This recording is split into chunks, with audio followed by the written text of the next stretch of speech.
जय श्री राम। आज संपूर्ण देश भर में जो अपने बजरंग दल के कार्यकर्ता इस कार्यक्रम को सुन रहे हैं, सभी को जय श्री राम। संपूर्ण विश्व में और देश भर में आज बहुत विचित्र परिस्थितियां, बहुत संकट की परिस्थितियां निर्माण हुई है। कोरोना की महामारी के कारण से संपूर्ण विश्व प्रभावित है और अपना महान देश भारत इसमें अपने परिसर के देशों को भी और विश्व भर के अन्य देशों को भी निस्वार्थ भाव से मदद कर रहा है। और भारत के लिए ऐसा करना यह तो अत्यंत स्वाभाविक है, क्योंकि जो देश, जो हिंदू संस्कृति सर्वे भवन्तु सुखिना तथा वसुधैव कुटुंबकम की भावना रखता है, उसके लिए निस्वार्थ भाव से दवाएं सभी देशों को देना, अपने आसपास के 6-7 देशों के लिए 700 से 800 करोड़ रुपए का धन इसके लिए मुहैया करना एक अत्यंत स्वाभाविक बात है।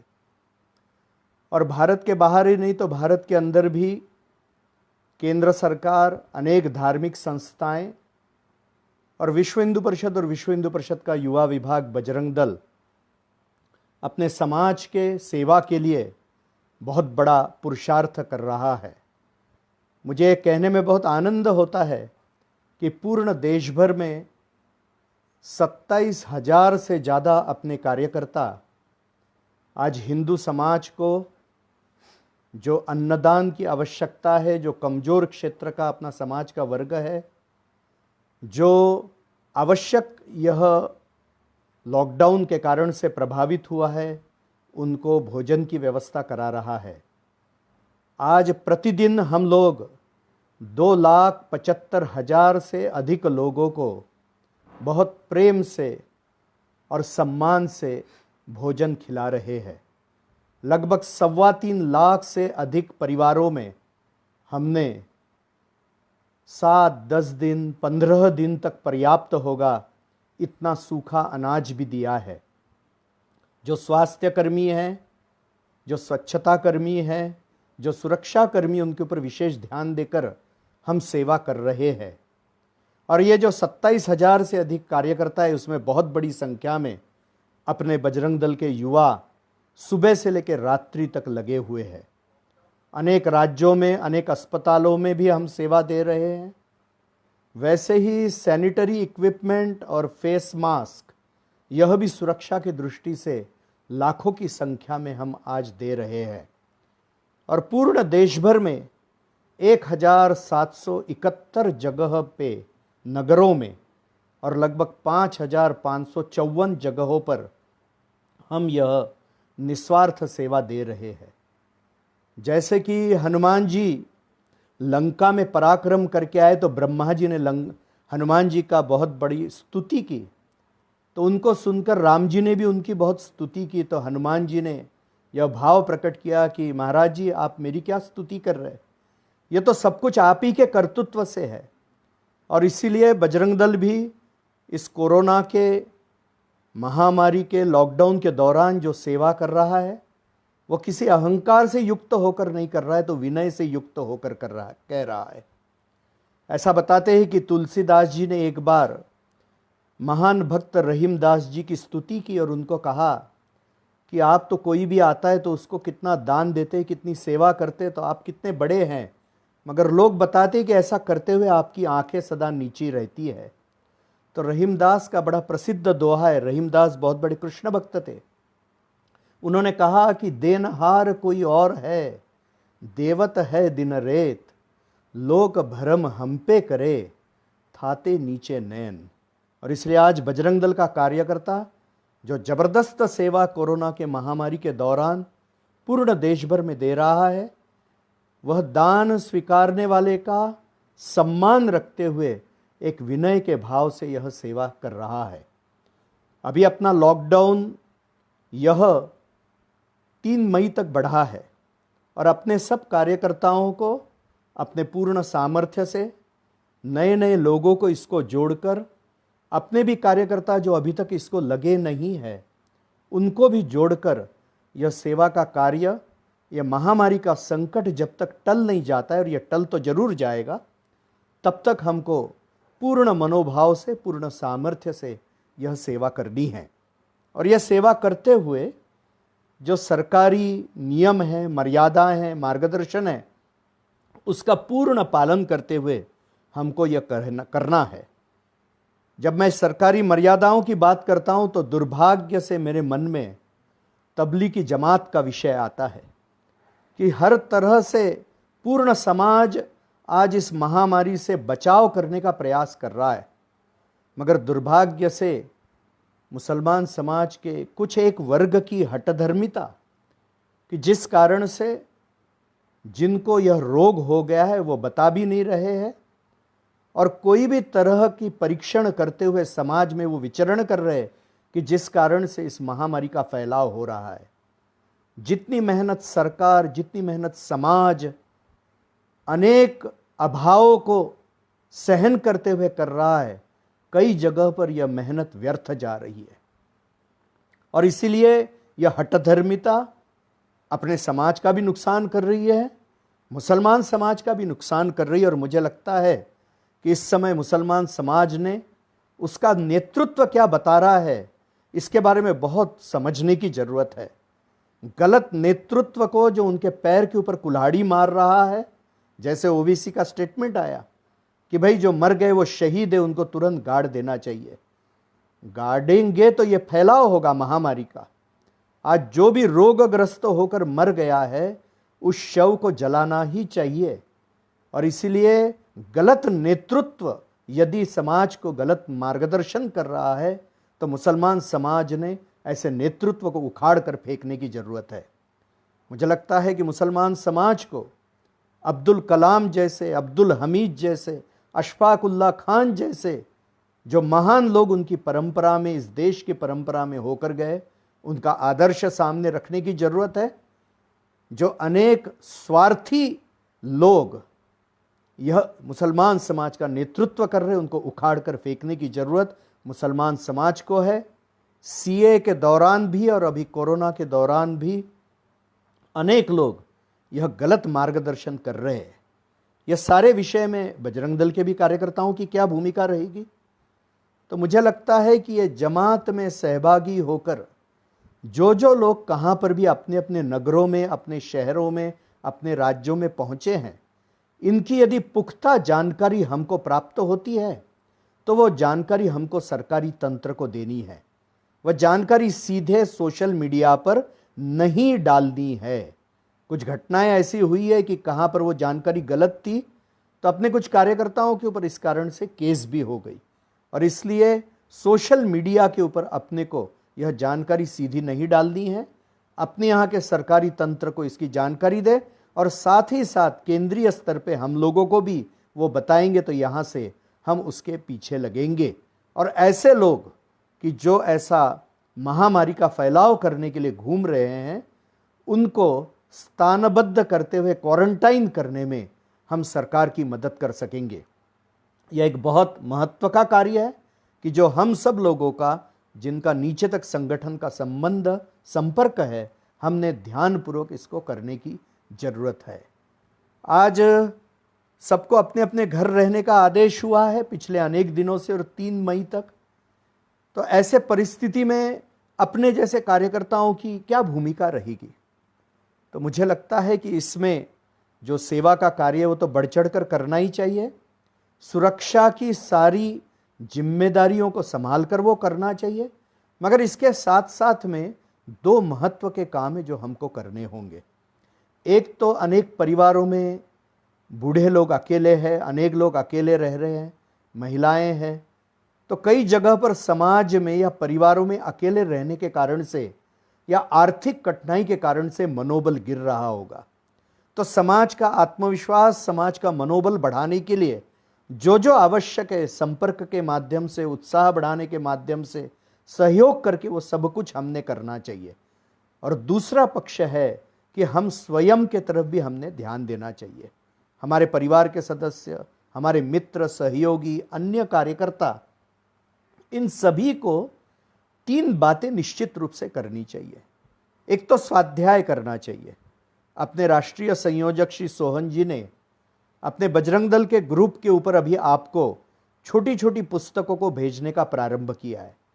हमारे देश के महापुरुषों के वो चरित्र है, वो चरित्रों का अभ्यास करना, और केवल अभ्यास नहीं करना है तो उनके जो अत्यंत सुंदर बातें उनके जीवन की, उनको अपने स्वयं के जीवन में हम कैसे आचरण में लाएंगे, स्वाध्याय का अर्थ यह है। बजरंग दल की प्रार्थना, बजरंग दल के अनेक शारीरिक के योग, इन सब में हमारी तज्ञता कैसे बढ़ेगी, हर तरीके से अपने दुर्गुणों को दूर करते हुए एक अच्छे कार्यकर्ता, एक अच्छे व्यक्ति, एक अच्छे नागरिक, हर बजरंगी कैसा बनेगा, यह स्वाध्याय का हेतु रहेगा। साथ ही साथ हम देखेंगे कि हनुमान जी के जीवन में राम जी की भक्ति आधारभूत है, और इसीलिए हम बजरंग दल के कार्यकर्ता है, हमारे सामने आदर्श हनुमान जी है, और इसलिए उपासना के लिए एक बहुत बड़ा यह हमारे लिए अवसर मिला है।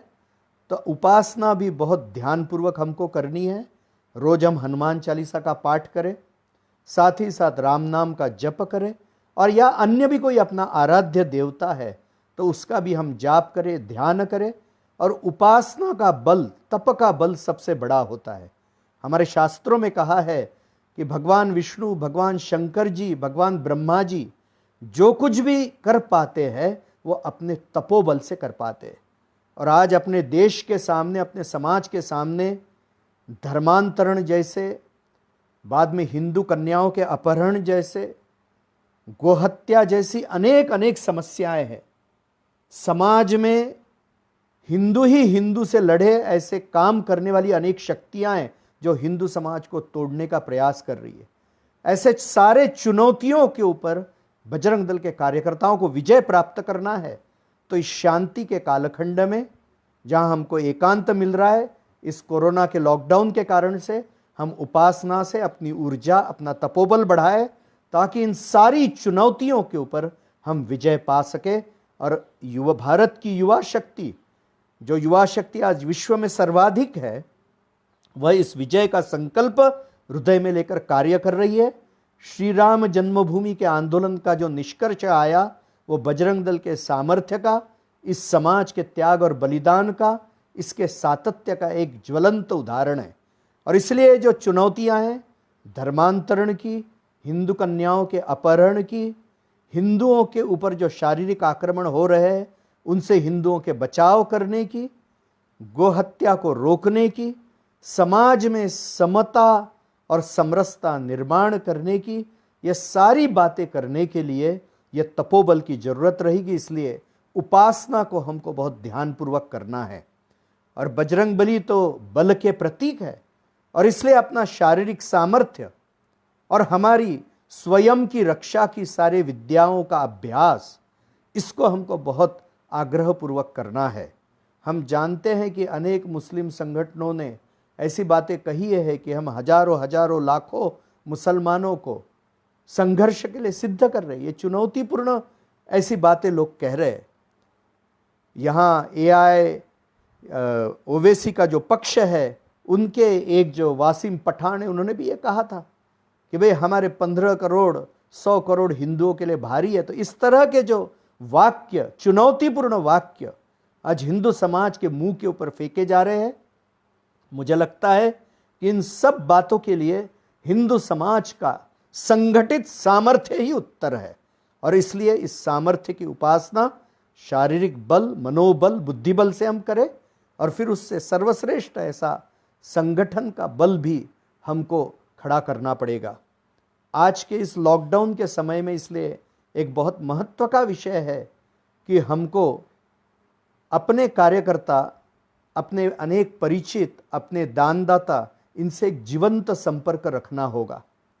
फ़ोन करते हुए, यदि हमको घूमने की जहाँ पर भी अनुमति होगी तो घूमते हुए ऐसे सभी कार्यकर्ताओं की पूछताछ, उनका हाल हवाल हमने कुछ कुछ दिनों में लेते रहना चाहिए। बजरंग दल को यह हर वक्त ध्यान रखना चाहिए कि हम विश्व हिंदू परिषद के युवा विभाग है, और विश्व हिंदू परिषद का घोष वाक्य है धर्म रक्षा करने का।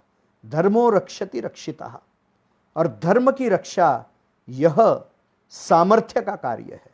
बिना अनुशासन से यह संभव नहीं होगा, बिना संगठित शक्ति से यह संभव नहीं होगा। हम देखते हैं कि हनुमान जी ने भी राम जी के कार्य में सुग्रीव को जोड़ा, तो संगठन किया, अच्छे लोगों को एकत्र लाया।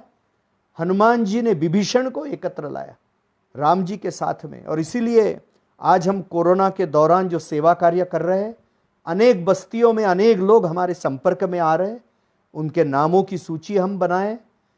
आगे जाकर संगठन के विस्तार में इस संपर्क का उपयोग होगा। तो ये अनुवर्ती प्रयास, फॉलोअप एक्शन मन में रखते हुए बहुत आंखें खोलकर हमको सेवा करनी है, ताकि समाज हमारे साथ में जुड़े।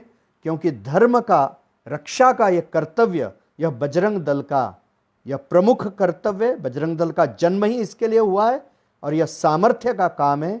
यह सामर्थ्य को संचित करने के लिए यह अवसर है, वो हम सब करें। और इसके साथ में ही हम देखेंगे कि एक विनय का भाव, जैसा मैंने कहा, वो रखना पड़ेगा। और हम शुभ शक्ति है, यह हमको ध्यान में रखना पड़ेगा। हनुमान जी ने अशोक वन में संघर्ष किया, अक्षय कुमार को मार दिया, अनेक मंत्रियों को मारा। यह सब कुछ करते हुए भी हम देखेंगे कि मां सीता अशोक वन में बैठी थी, तो अशोक वन के अनेक ऐसे वनों को नष्ट करते हुए भी जो पेड़, जिस पेड़ के नीचे सीता मां बैठी थी, उसको कुछ भी नहीं हुआ। संपूर्ण लंका जलाई, और लंका को ध्वस्त करने के बाद भी एक भगत था विभीषण, उसके घर को कोई भी आंच नहीं आई। और इसलिए बजरंग दल जब सामर्थ्य का उपयोग करेगा, आसुरी शक्ति का दमन करेगा, तो वह सब कानून के दायरे को ध्यान में रखकर और समाज के सज्जन लोगों की रक्षा करते हुए वो करेगा। और इसके लिए सामर्थ्य का शुभ उपयोग, अनुशासन पूर्वक उपयोग, कानून के दायरे में रहते हुए उसका उपयोग, यह हमारे लिए आवश्यक है। मगर हमारे आराध्य राम जी का वाक्य भी हमको ध्यान में रखना है कि विनय न मानत जल्दी जड़, गए 3 दिन बीती, बोले राम सकोप तप, भय बिनु होई न प्रीति।